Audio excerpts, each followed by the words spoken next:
علیہ السلام کے حرم کا گنبد صاف نظر آتا ہے۔ کہنے لگا کہ یہ اتنا خوبصورت گنبد کس کا ہے؟ تو ساتھ میں جو ایرانی کھڑا تھا وہ ان کی زبان سمجھتا تھا۔ اس نے بتایا کہ یہ وہ ہیں جن کی اللہ کے ہاں بہت عزت اور آبرو ہے۔ یہ سن کر وہ فرانسیسی آگے بڑھا اور دیکھا کہ کسی کے ہاتھ میں ڈوری ہے، کسی کے گلے میں، کسی کے پاؤں میں، تو کہنے لگا یہ سب کیا ہے؟ تو ایرانی کہنے لگا کہ جسے ہر جگہ سے ڈاکٹر جواب دے دیتے ہیں وہ یہاں پر آ جاتا ہے، اسے یہاں پر قید کر دیا جاتا ہے اور اسے شفا مل جاتی ہے۔ یہ سننا تھا کہ انجینئر نے ایک لٹکی ہوئی ڈوری کو اپنے گلے میں باندھ لیا۔ اب وہ ایرانی کہتا ہے کہ آپ کو کیا کوئی لا علاج بیماری ہے؟ تو کہنے لگا نہیں، مجھے نہیں، بلکہ میرا ایک بیٹا ہے جو کہ بیمار ہوا تھا، اس کے بعد اس کو فالج ہو گیا۔ ہم نے اس کے علاج کے لیے دنیا کے بڑے سے بڑے ڈاکٹر کو دکھایا ہے لیکن سب نے لا علاج کہہ دیا۔ انجینئر ایرانی سے کہنے لگا کہ جب وہ اللہ کے ہاں عزت و آبرو رکھتے ہیں تو ضروری تو نہیں کہ میرا بیٹا ہی آئے، اس کی جگہ پہ میں بھی یہاں بیٹھ سکتا ہوں اور اس کا علاج ہو جائے گا۔ ایرانی کہنے لگا کہ ہاں، آپ یہ یہاں پر اگر بیٹھتے ہیں تو وہ بھی ٹھیک ہے، لیکن طریقہ یہ ہے کہ بیمار کا لانا ضروری ہے۔ اب وہ آگے بڑھا، مناجات کی اور کہنے لگا کہاں، اب کب لائیں گے؟ اب انجینئر ہوٹل میں اپنے کمرے میں چلا گیا، سو دل ہی دل میں خوش ہو رہا تھا۔ اس کو ایک روشن امید لگ گئی تھی کہ انہوں نے سوچا کہ اپنی بیوی کو بتاتا ہوں۔ اس نے کال کی تو بیوی نے کہا کہ میں کافی دیر سے کوشش کر رہی ہوں کہ میں آپ کو جواب دوں لیکن آپ کا فون مل ہی نہیں رہا تھا۔ انجینئر نے بتایا کہ میں مشہد آیا ہوا ہوں اور یہاں وہ بندہ دفن ہے جو کہ اللہ کے ہاں عزت اور آبرو رکھتا ہے، ان کے در سے لوگ شفا یاب ہو جاتے ہیں۔ اب اس انجینئر کی بیوی بار بار بات کو کاٹنے کی کوشش کر رہی تھی لیکن اس نے یہ بات جاری رکھی۔ اب اس کی بیوی نے کہا کہ میری بات بھی سنیں۔ انجینئر نے کہا سنائیے۔ وہ کہنے لگی کہ ابھی کچھ دیر پہلے گھر میں ایک کرشمہ ہو گیا ہے۔ دروازے پر دستک ہوئی تو میں نے دیکھا کہ ایک مرد ہیں لیکن میں انہیں پہچان نہیں سکی کہ وہ کون ہیں۔ تو وہ کہنے لگے اے اہل خانہ، ہمیں اندر آنے کی اجازت دیں۔ ان کا روب و جلال اتنا تھا کہ میں نے انہیں آنے دیا۔ پھر وہ ہمارے بیٹے کے کمرے کی جانب بڑھنے لگے۔ میں فوراً پیچھے گئی تو دیکھا کہ انہوں نے ہمارے بیمار بیٹے کو دونوں بازوؤں سے پکڑ کر کھڑا کر دیا اور وہ بالکل ٹھیک ہو گیا۔ یہ دیکھ کر مجھ پر سکتہ طاری ہو گیا اور دیکھا کہ وہ جانے لگے ہیں۔ تو میں نے ان سے پوچھا کہ آپ نے ہم پر اتنا بڑا احسان کیا ہے، آپ کون ہیں اور کہاں سے آئے ہیں؟ تو انہوں نے اتنا ہی بتایا کہ میرا نام رضا ہے اور میں مشہد سے آیا ہوں، اور وہ یہ کہہ کر چلے گئے۔ اللہم صلی علی سیدنا و مولانا محمد وعلی آل محمد واجل فرجہم۔ دوستو، معجزہ معراج میں اگر ہم غور کریں تو پتہ چلتا ہے کہ نبی پاک علیہ السلام معراج شریف سے جو معجزات لے کر آئے ان میں ایک بہت بڑا معجزہ نماز کا معجزہ بھی تھا۔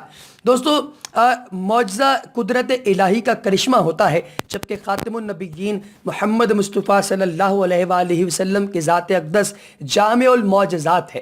پہلے انبیاء علیہ السلام کو جو معجزے عطا کیے گئے وہ سب آپ علیہ السلام کے وجود مبارک میں جمع ہوئے۔ آپ علیہ السلام کے معجزات میں سے کئی جمادات، نباتات اور حیوانات سے متعلق ہیں۔ کنکریاں آپ کے ہاتھ میں تسبیح کرتی ہیں، شجر و حجر آپ پر سلام بھیجتے اور سجدہ کرتے ہیں، ہرنیاں آپ کو ضامن تسلیم کرتی ہیں، اونٹ آپ سے افسانہ غم بیان کرتے ہیں۔ احادیث و سیرت مبارکہ کی کتب میں ایسے متعدد خوش نصیب درختوں کا ذکر ملتا ہے جنہوں نے آپ علیہ السلام کی تعظیم و تکریم کی اور مقام نبوت کو پہچانا۔ کئی درخت آپ کی پکار پر زمین کو چیرتے ہوئے دربار رسالت میں حاضر ہوئے اور اقرار نبوت کی سعادت حاصل کی۔